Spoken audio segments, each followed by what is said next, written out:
ایک اور بڑا اہم سوال ہے قریشی صاحب، علماء کا پیسے لے کر قرآن پاک پڑھانا یا خطاب کرنا درست ہے؟ دیکھیں، اس میں خطاب کرنا یا دیگر دینی ایکٹیویٹیز افضل اور اولیٰ تو یہ ہے کہ پیسے نہ لیے جائیں، لیکن اگر علماء کا یا جو کچھ بھی وہ پڑھا رہے ہیں ان کی اور کوئی ذریعہ نہیں ہے تو وہ بالکل لے سکتے ہیں، وہ ان کا اجارہ کر سکتے ہیں اپنے وقت کا، اس میں کوئی حرج نہیں ہے۔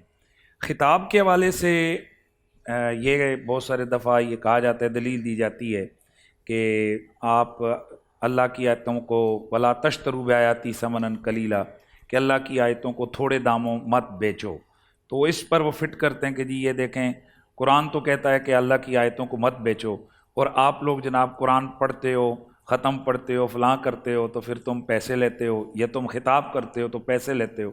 تو اس کے حوالے سے ہمارے فقہائے کرام نے بڑا واضح طور پر اس کا فتاویٰ میں لکھا ہے کہ بالخصوص جہاں دین کی حرج واقع ہو رہی ہو تو وہاں پر آپ ایک مستقل طور پر بندے کو آپ اسی دینی کام کے لیے اگر رکھتے ہیں تو یہ بالکل درست ہے۔ مثلا اگر مسجدوں میں امام مقرر نہ ہو تو اب اس کی حرج کیا واقع ہوگی کہ جو کوئی کسی ٹائم اذان ہوگی، کسی ٹائم اذان ہوگی نہیں، بھائی وہ تو رزق حلال کمانے گیا ہوا ہے، پھر کسی ٹائم ایک آئے گا، دوسرا کہے گا میں پیچھے نہیں پڑھنی، کوئی اور مسائل ہوں گے تو یہ مسجدیں ویران ہو جائیں گی۔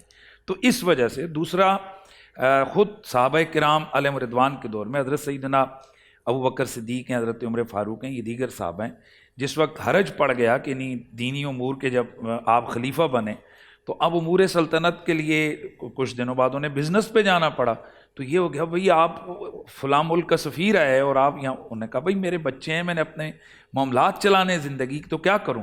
اس پر پھر حضرت مولا علی پاک کرم اللہ تعالی وجہ الکریم انہوں نے یہ پھر فتویٰ دیا تھا کہ بھئی آپ کا بیت المال سے آپ کو اور آپ کے گھر والوں کا سارا اخراجات یہاں سے دیے جائیں گے، آپ صرف اور صرف یہاں پابند ہیں کہ آپ اپنے یہی جو اپنے امور ریاست ہیں، یہ دین کے جو کام ہیں ان کو آپ سنبھالیں۔ ٹھیک ہے، اس پر قیاس کرتے ہوئے ہمارے فقہائے کرام نے یہ فتویٰ دیا ہے کہ علماء کرام ہیں یا دیگر ثناخان اپنا کیا خطباء ہیں یا دیگر جو حفاظ ہیں وہ جو پڑھتے ہیں تو بالکل ان کو حرج نہیں ہے اجارہ کرنے سلسلے میں یہ مسئلہ آج ہی نہیں، پہلے سے چلا آ رہا ہے کہ علماء کو یہ نہیں کرنا چاہیے، وہ نہیں کرنا چاہیے، جائز نہیں۔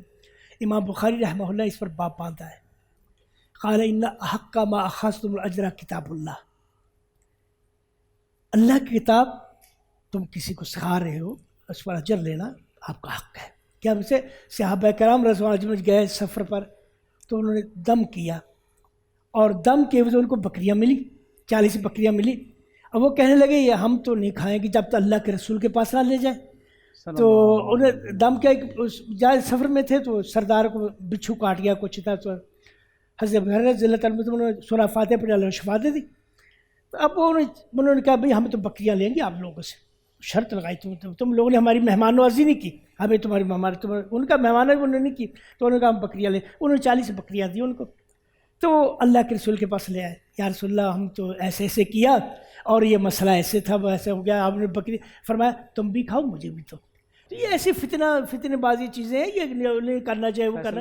علماء دیر رات لگے رہتے دین میں۔ جی پروفیسر صاحب کی آپ نے بات سنی، میرے خیال سے ڈاکٹر مفتی عمیر صاحب کچھ کہنا چاہ رہے ہیں۔ جی حضرت۔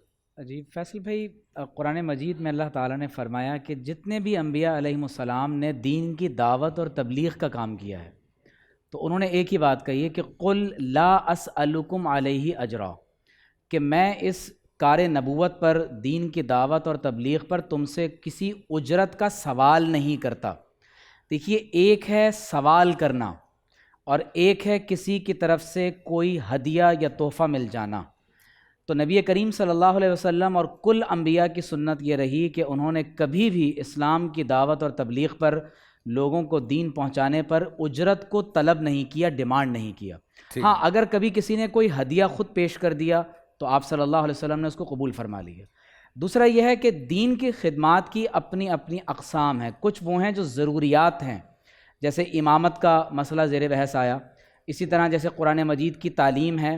تو اس طرح جو ہمارے اہل علم اور علماء جو دین کی تبلیغ اور دعوت سے متعلقہ جو کام مستقل بنیادوں پر ایک مخصوص وقت میں کر رہے ہوتے ہیں اور باقاعدہ اپنے وقت کا اجارہ کر رہے ہوتے ہیں تو اس صورت میں یہ شرعاً جائز ہے. لیکن اگر کوئی شخص کسی کا یہ یوں کہہ دیتا ہے کہ میں تمہیں اسلام کی دعوت اس وقت دوں گا جب تم اتنے پیسے دو گے, اب ظاہر ہے کہ یہ چیز وہ ہے جو شرعاً ناجائز ہوگی. یا اگر ایک غیر مسلم کہتا ہے کہ میں تم سے دین سیکھنا چاہتا ہوں, وہ کہتا ہے ٹھیک ہے تو میں نماز سکھاؤں گا لیکن اتنے پیسوں میں سکھاؤں گا, تو یہ چیز شرعاً جو ہے وہ جائز نہیں ہوگی. ٹھیک ہے. دیکھو یہ ہے حضرت ابوبکر صدیق رضی اللہ تعالیٰ عنہ جب خلیفہ بن گئے, خلیفہ بیعت ہوگی تو آپ کپڑے کا کاروبار کرتے تھے, تو آپ اپنا کپڑا اٹھا کر جا رہے ہیں وہ بازار بزنس کے لیے اپنے دکان پر, تو حضرت عمر رضی اللہ تعالیٰ ملے راستے میں, حضرت کہاں جا رہے ہیں؟ میں اپنا جو کاروبار کرتا وہ کرتا. اب نہیں کریں گے, آپ مسلمانوں کی خدمت کریں گے, وہ تمہیں پے کریں گے. پورا سال انتظار تھا مجھے اس رمضان میں, 30 دن 6 ٹیمز, 12 کنٹیسٹنٹس اور کیش کا پاؤں. اب گیم وہ ہوگا جسے آپ کا نہیں ہوگا, جس نے جو کرنا تھا کر لیا. لاکھوں عوام کو دینے کا ذمہ ہم نے حصہ. شور گونجے گا ہر گلی نکڑ اور دکان. رمضان لیگ بنے گی آپ کی پہچان. نعرہ لگے گا تو پارا چڑھے گا. گیم شو ایسے چلے گا. رمضان لیگ روزانہ شام 7 بجے صرف بول انٹرٹینمنٹ پر. بول انٹرٹینمنٹ کے شوز دیکھنے کے لیے ہمارے چینل کو سبسکرائب کریں اور بیل آئیکن پر کلک کرنا نہ بھولیں.